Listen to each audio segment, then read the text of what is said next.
नमस्कार, सांकेतिक भाषा के इस विशेष बुलेटिन में आप सभी का स्वागत है। मैं हूं ऋतु वर्मा, मेरे साथ है मेरी सहयोगी बीना सिंह। खबरों की शुरुआत करें उससे पहले नजर डालेंगे हेडलाइंस पर। लोकसभा में वक्फ संशोधन विधेयक पर चर्चा जारी। किरण रिजिजू ने बिल पेश करते हुए कहा कि ये धार्मिक नहीं, संपत्ति से जुड़ा है बिल। विपक्ष पर लगाया गुमराह करने का आरोप।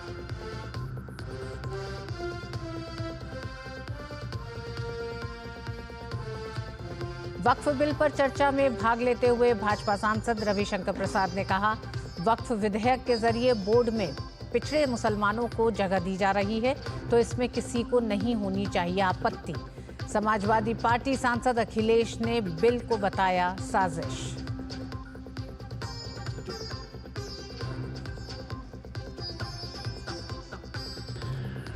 वक्फ संशोधन बिल के समर्थन में देश के कई हिस्सों में किया जा रहा प्रदर्शन। कहीं बांटी जा रही मिठाई तो कहीं फूल।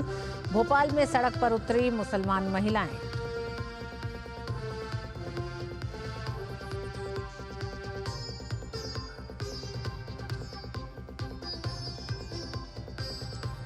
केंद्रीय गृह राज्य मंत्री नित्यानंद राय ने राज्यसभा में आप्रवास और विदेशी विषयक बिल 2025 किया पेश। चर्चा जारी। 4 पुराने कानून की जगह बनेगा एक नया कानून।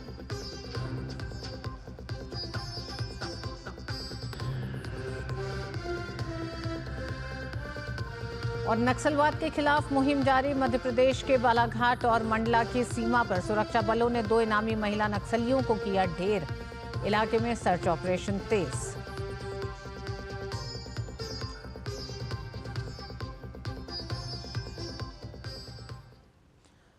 और आइए आपको सीधे लिए चलते हैं लोकसभा, जहां इस समय वक्फ संशोधन बिल पर चर्चा जारी है।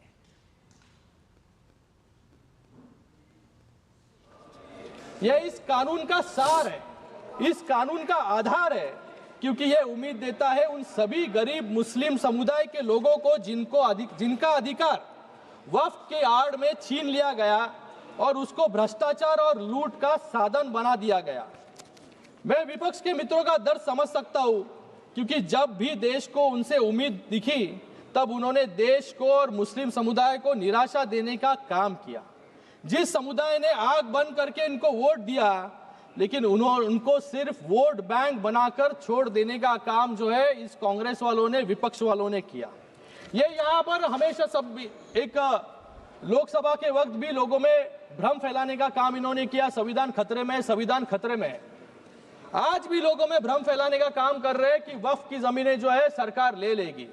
लेकिन आज यहाँ पर वक्फ बाय यूजर, यहाँ पर एक अमेंडमेंट लाया गया कि जो ये बिल आने के बाद इसके पहले के सभी वक्फ जो अनडिस्प्यूटेड प्रॉपर्टीज है वो वक्फ पे जाएंगे। तो यहाँ पर कोई सवाल उठता नहीं है कि सरकारें उस वक्फ की जमीन को लेने की कोशिश कोई कर रहे हैं, लेकिन सिर्फ लोगों में भ्रम फैलाने का काम कुछ लोग यहाँ पर कर रहे हैं। मैं इन लोगों को याद दिलाना चाहूंगा, जब शाहबानो ने इस कांग्रेस से न्याय मांगने की उम्मीद की, कोर्ट ने शाहबानो को न्याय देने का काम किया, लेकिन इस सदन में ही इस कांग्रेस ने उनसे न्याय जो शाहबानो जी मांग रहे थे वो छीनने का काम इन्होंने ही किया। जब जम्मू कश्मीर की जनता ने आर्टिकल 370 हटाने की मांग की, तभी सिर्फ मुखदर्शक बनते ये कांग्रेस वाले रह गए, आतंकवाद को बढ़ते हुए देखते। जब 2006 में मुस्लिम समुदाय के उत्थान के लिए जब सच्चर कमेटी रिपोर्ट लाई गई, 8 साल तक उस कमेटी के रिपोर्ट को इंप्लीमेंट इन्होंने नहीं किया। जब मुस्लिम महिलाओं ने ट्रिपल तलाक से हो रही उत्पीड़न को रोकने के लिए इनसे गुहार लगाई, तब भी ये वोट गिनती में रह गए। और आज नरेंद्र मोदी जी के एनडीए सरकार में 370 भी हटाया, महिलाओं के आंसू पोंछने का भी काम किया। और आज ये बहुत ही ऐतिहासिक पूर्ण बिल लाकर आज मुस्लिम समाज के लोगों को भी, सर अभी तो शुरू किया है मैंने, I am the only speaker, Muslim समाज के लोगों को न्याय देने का काम भी यहाँ पर किया है। ये अपीसमेंट नहीं बल्कि अपलिफ्टमेंट की दिशा में उठाया गया एक बड़ा कदम है। ये वोट के लिए नहीं, वतन के लिए काम होता है। ये विधेयक किसी के साथ धोखा नहीं बल्कि हर वर्ग के साथ न्याय का माध्यम है। ये विधेयक मजहब की दीवार नहीं, विकास का द्वार बनाता है और शायद इसलिए विपक्ष के साथी इतना जोर लगा रहे हैं कि इसको रोकने के लिए। मुझे इनसे पूछना है कि इन वक्फ की जमीनें जो लाखों एकड़ में है, 36 लाख एकड़ जमीन है, एक भी उदाहरण इनको देने के लिए मैं चैलेंज करता हूं कि जहां पर अच्छे स्कूल बने, अस्पताल बने हैं या स्किल सेंटर बने हैं या कॉलेजेस बने हैं जिससे मुस्लिम बहनों को या स्टूडेंट्स को वहां पर मार्गदर्शन मिला हो या नौकरी मिली हो। ये एक भी उदाहरण नहीं है। गए 5 सालों में वक्फ की जमीनें बढ़ती गई, डबल हो गई, लेकिन इनकम जो है कम होते गया। जैसे किरण रिजिजू यहाँ पर कहा कि सिर्फ इतने सालों में 163 करोड़ रुपए रेवेन्यू, इतने लाखों एकड़ जमीन से। मतलब भ्रष्टाचार जो है इन जमीनों पर इतने सालों तक चलते आ रहा था, वो भ्रष्टाचार कंट्रोल करने के लिए, ट्रांसपेरेंसी लाने के लिए आज ये बिल आया है, तो इनके पेट में जो है दर्द यहाँ पर हो रहा है। हसताय काय तुमच्यावरती लोक हसणार आता।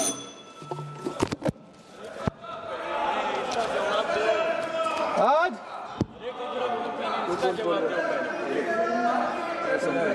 मैं यहाँ पर कुछ उदाहरण देना चाहूंगा। यहाँ पर इंडी अलायंस के सभी साथी इसका विरोध कर रहे हैं, लेकिन आज इंडी अलायंस का एक भी मुख्यमंत्री नहीं होगा जिन्होंने अपने कार्यकाल में वक्फ बोर्ड के भ्रष्टाचार पर इंक्वायरी नहीं की हो। हमेशा ये अनकॉन्स्टिट्यूशनल वाक्य जो है यहाँ पर बोलते रहते हैं। मैं कुछ उदाहरण यहाँ पर देना चाहूंगा। 2011 में ये तृणमूल कांग्रेस की सरकार बंगाल में थी और कांग्रेस केंद्र सरकार में थी और ममता बनर्जी ने बंगाल में 1000 करोड़ के वक्फ घोटाले की सीबीआई जांच की मांग की थी। दिल्ली में 2019 में कांग्रेस ने आम आदमी पार्टी के खिलाफ मेमोरेंडम दिया था कि दिल्ली वक्फ बोर्ड में भ्रष्टाचार हो रहा है, जिसके अध्यक्ष आम आदमी पार्टी के विधायक अमनातुल्लाह खान जो जेल भेजे गए। उत्तर प्रदेश में भी समाजवादी पार्टी के शासन के दौरान अखिलेश यादव जी की सरकार में मंत्री रहे आजम खान ने वक्फ का मंत्री होते हुए, सही है ना भाई, सही है, बाहर आपसे तो बात किया मैंने, आपको बताया, वक्फ के मंत्री होते हुए खुल्लम खुल्ला लूट मचाई, सत्ता के संरक्षण में जबरन जमीनों को वक्फ संपत्ति घोषित करके अपनी निजी जागीर बनाने की कोशिश की। आज 50 से ज्यादा मामले उन पर दर्ज है और आज जेल में वो सलाखों के पीछे है। आप समाप्त कांग्रेस ने भी उनका विरोध किया था। ऐसा ही एक और उदाहरण सामने आया है दिल्ली में, जब कांग्रेस सरकार ने रातों रात 123 कीमती और प्राइम लोकेशन पर स्थित संपत्तियों को दिल्ली वक्फ बोर्ड को सौंप दिया इलेक्शन के पहले। और तेलंगाना में भी ऐसा ही उदाहरण है कि जहां पर तेलंगाना के चीफ मिनिस्टर ने यहां पर कहा सबसे पहला मैंने विरोध किया, लेकिन आज इसी तेलंगाना में सबसे ज्यादा लिटिगेशन है। 77,000 करोड़ से ज्यादा जमीन, 77,000 एकड़ से ज्यादा जमीन वक्फ के पास है, लेकिन सिर्फ 22,000 एकड़ जमीन विवाद मुक्त है। बाकी 55,000 जमीन जो है विवाद उसके ऊपर है, क्योंकि उन जमीनों पर गवर्नमेंट सरकारी संपत्तियां हैं और गवर्नमेंट के वास्तु जो है वहां पर बने हैं। केरल में भी ऐसे ही उदाहरण है। तो मुझे लगता है कि ये जो विपक्ष इसका घड़ी घड़ी विरोध कर रही है, ये विरोध जो है, ये विरोध सिर्फ अपने पाप छुपाने के लिए यहां पर कर रहे हैं, क्योंकि पूरे पाप अब उजाले में आ जाएंगे। उन्हें डर है कि वक्फ के नाम पर की गई लूट, अवैध कब्जे और राजनीतिक सौदेबाजी अब दस्तावेजों में दर्ज हो जाएगी और जनता की अदालत में उनकी पोल खुल जाएगी। इसलिए पूरे जोरों शोरों से जो है विरोध करने का काम यहाँ पर कर रहे हैं। सब समाप्त कीजिए महोदय, समाप्त। और भी बहुत यहाँ पर उदाहरण है सर।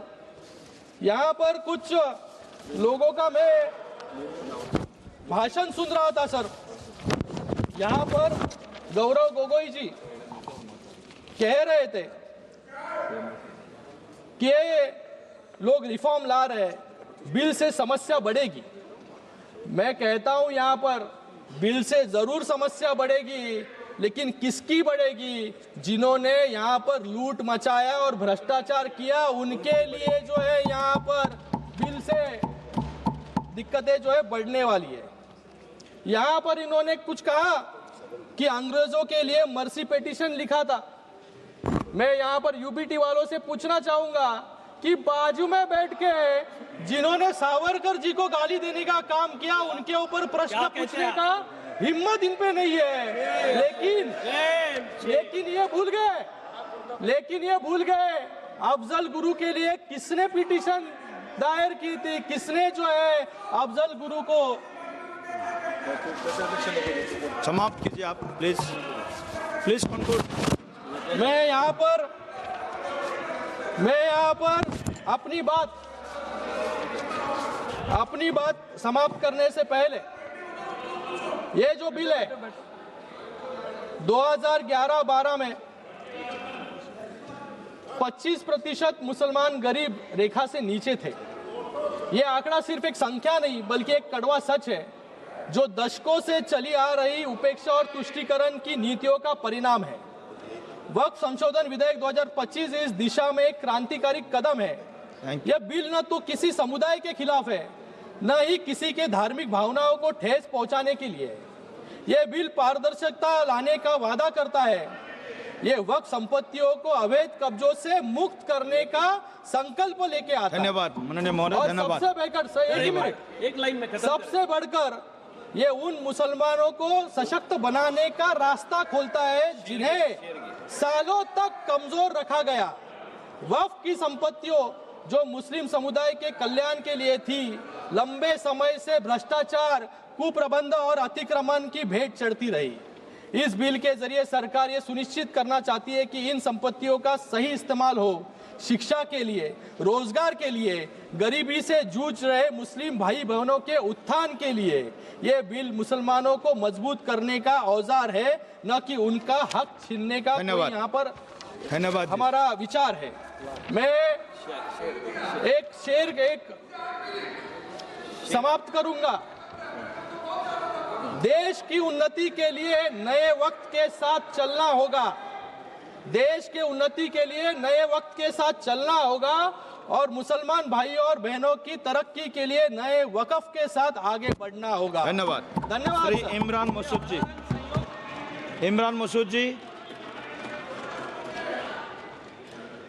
मसूद जी। धन्यवाद अध्यक्ष जी। माननीय सभापति महोदय, बाबा साहेब भीमराव अंबेडकर से लिखे हुए इस संविधान में लोकसभा में वक्फ संशोधन बिल पर चर्चा जारी है। श्रीकांत शिंदे ने कहा कि शिवसेना यूबीटी के रुख पर हैरानी जताई और कहा कि अगर बाला साहब होते तो उन्हें दुख होता। बिल के समर्थन में बोलते हुए शिवसेना ने बिल का समर्थन किया है। अल्पसंख्यक कार्य मंत्री किरण रिजिजू ने वक्फ संशोधन बिल 2024 लोकसभा में जब पेश किया, दोपहर 12 बजे के करीब इस बिल को पेश किया गया और 8 घंटे की चर्चा 12 बजे के बाद से शुरू हुई है। बिल के जरिए वक्फ बोर्ड की संपत्तियों को कानूनी दायरे में लाए जाने का प्रस्ताव है। किरण रिजिजू ने कहा कि 284 डेलीगेशन ने कमेटी के सामने अपनी बात रखी। वहीं 25 राज्यों के वक्फ बोर्ड ने भी अपना पक्ष रखा है। पॉलिसी मेकर्स, विद्वानों ने भी अपनी अपनी बात कमेटी के सामने रखी है।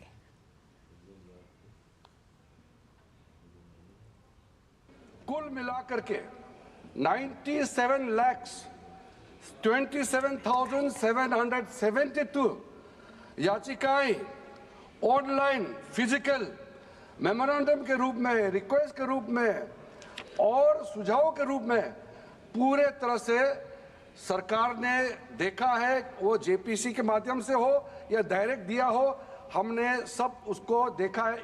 इससे बड़ा कभी भी, इससे ज्यादा संख्या में किसी भी बिल के ऊपर में लोगों का याचिकाएं नहीं आया आज तक।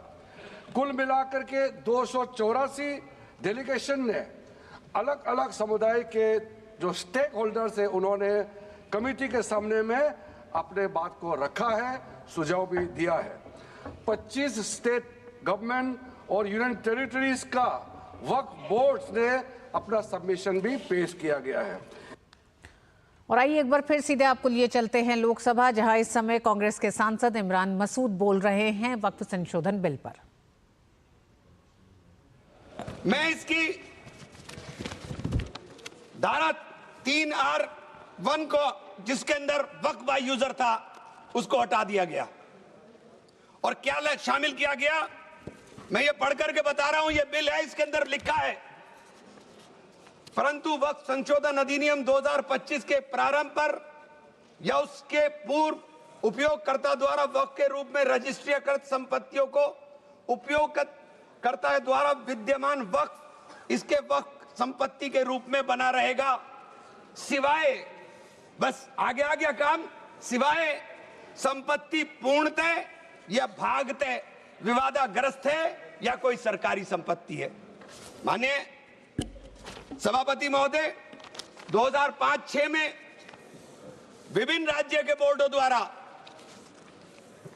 सच्चर कमेटी के समक्ष ये कहा गया, दिल्ली में 316, राजस्थान में 60, कर्नाटक में 42, मध्य प्रदेश में 53, उत्तर प्रदेश में 60, उड़ीसा में 53 ऐसी प्रॉपर्टी हैं जिनके ऊपर सरकार के कब्जा किया हुआ है। इसके बाद जब ये लागू हो जाएगा तो इसके ऊपर से वक्फ का अधिकार खत्म हो जाएगा। दूसरी चीज मैं कहना चाह रहा था, जब आपने सिवाय संपूर्ण और पूर्णतः लिखा और या भागतः लिखा, तो आपने पूरी तैयारी कर करके लिखा। उत्तर प्रदेश इसका सबसे बड़ा उदाहरण है। उत्तर प्रदेश में 11,400 हेक्टेयर लैंड वक्फ की, 14,000 हेक्टेयर में से 14,500 में से 11,500 हेक्टेयर लैंड को सरकारी घोषित कर दिया गया है। 78% लैंड को सरकारी बता दिया गया है। और सरकारी लैंड कौन सी है? उसमें इमामबाड़ा है, उसमें प्राचीन मस्जिदें हैं, उसमें 500-500 साल के पुराने कब्रिस्तान हैं, उसमें ईदगाहें हैं, गांव-गांव के अंदर बनी हुई मसाजिद हैं। और आप कह रहे हैं कि आपने वक्फ बाय यूजर खत्म करा दिया।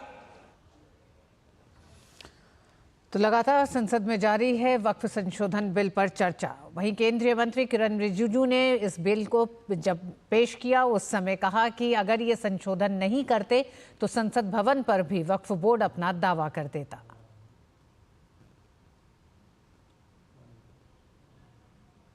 ये संशोधन लेके नहीं आते तो जिस सदन में हम बैठे हैं, ये पार्लियामेंट बिल्डिंग, इसको भी क्लेम किया जा रहा था।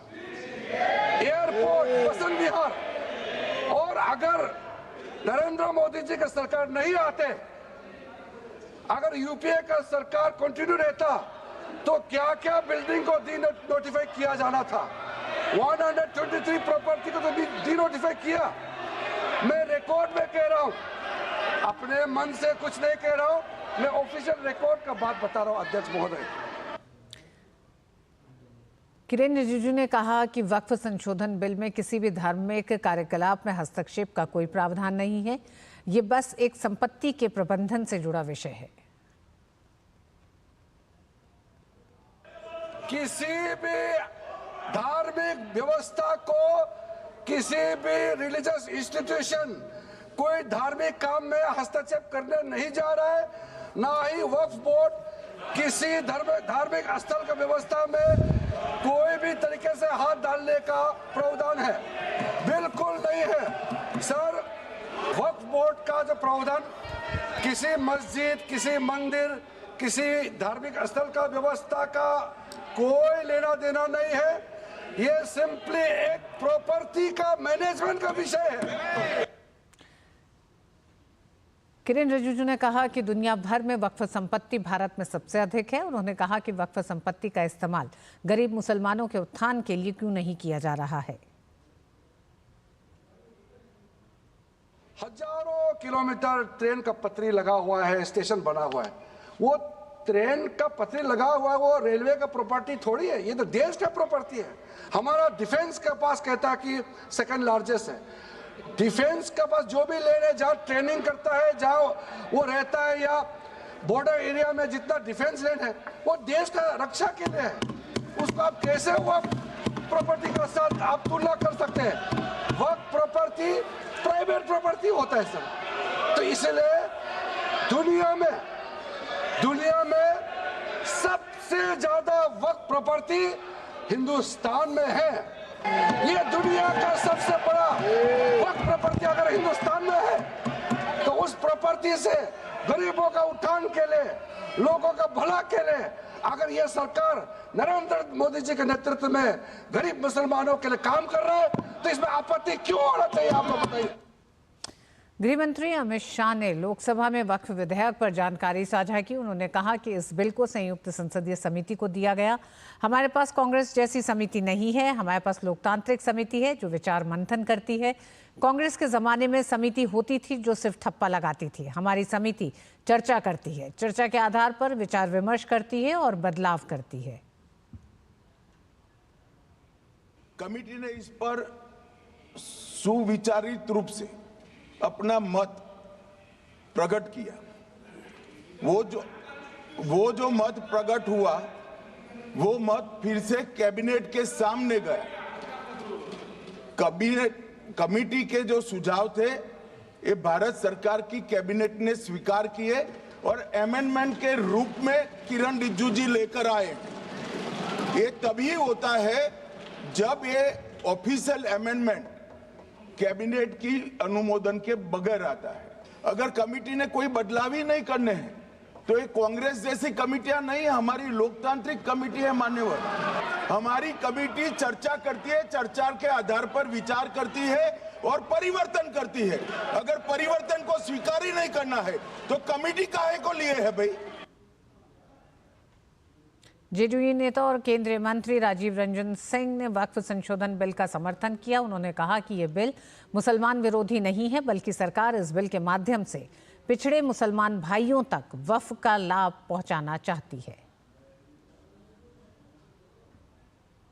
यह संशोधन पूरे वक्फ के कार्यकलाप को, पूरे वक्फ के कामकाज पर, पूरे वक्फ की संपत्ति पर, पूरे वक्फ का इस्तेमाल आम और गरीब मुसलमानों के लिए, मुस्लिम महिलाओं के लिए हित में हो, इसकी व्यवस्था के साथ ये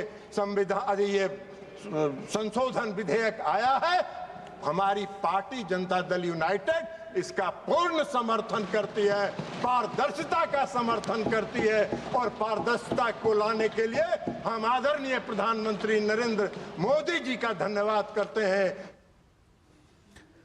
लोकसभा में वक्फ संशोधन विधेयक पर विपक्षी दलों के विरोध के बीच राजद सुप्रीमो लालू प्रसाद यादव का एक पुराना वीडियो फिर से सामने आया है जिससे राजनीतिक हलचल मच गई है। 7 मई 2010 की इस क्लिप में लालू यादव वक्फ से जुड़े भूमि अतिक्रमणों पर चिंता जताते हुए सख्त कानून बनाने की मांग करते हुए दिखाई दे रहे हैं। देखिए, कानून बनाना चाहिए बहुत कड़ा। सारी ज़मीनें हड़प ली गई है, चाहे सरकारी हो या गैर, उसमें जो काम करने वाले लोग हैं सब बेच दिया है। प्राइम लैंड, ऐसा नहीं है कि कोई खेती वाली ज़मीन है। पटना के डाक बंगला पर जितनी प्रॉपर्टी थी ये सब पर अपार्टमेंट बन गया, सब लोगों ने लूट लाट लिया है। आगे से खैर अब तो लाइए इसको पास हम लोग कर देते हैं संशोधन आपका, लेकिन आगे से कड़ाई के साथ जो भी बल्लियां बना रहे हैं। लालू प्रसाद यादव की पार्टी 2010 में कांग्रेस के समर्थन में थी। वहीं आज चर्चा में लोकसभा में कांग्रेस सांसद गौरव गोगोई ने वक्फ संशोधन विधेयक पर कहा कि जिस समुदाय ने भारत की आज़ादी के लिए लड़ाई लड़ी, जिस समुदाय ने 1857 में मंगल पांडे के साथ अपने प्राणों की आहुति दी, आप उस समुदाय की छवि को धूमिल करना चाहते हैं। आप उस समुदाय की छवि को धूमिल कर रहे हैं जिसने 1924 में जिन्ना के 2 राष्ट्र सिद्धांत यानी 2 नेशन थ्योरी को पूरी तरह से खारिज कर दिया था। यह आपकी फूट डालो और राज करो की नीति है। हमारे लिए राष्ट्रवाद का मतलब है एकजुट होना। क्या संदेश देना चाहते हैं? किस कौम को आप भ्रमित करना चाहते हैं? बार बार उस कौम को जिसने भारत की स्वतंत्रता की लड़ाई लड़ी है, उस कौम को जिसने 1857 में उन्होंने मंगल पांडे के साथ उन्होंने अपनी शहादत दी, आप उस कौम पर आप दाग लगाना चाहते हैं जिसमें लगभग 2 लाख उलेमा शहीद हुए, आप उस कौम पर दाग लगाना चाहते हैं? जिन्होंने भारत छोड़ो आंदोलन में हमारा साथ दिया, आप उस कौम पर आप दाग लगाना चाहते हैं? और इसी के साथ इस बुलेटिन में बस इतना ही। मुझे और बीना को दीजिए अनुमति। नमस्कार।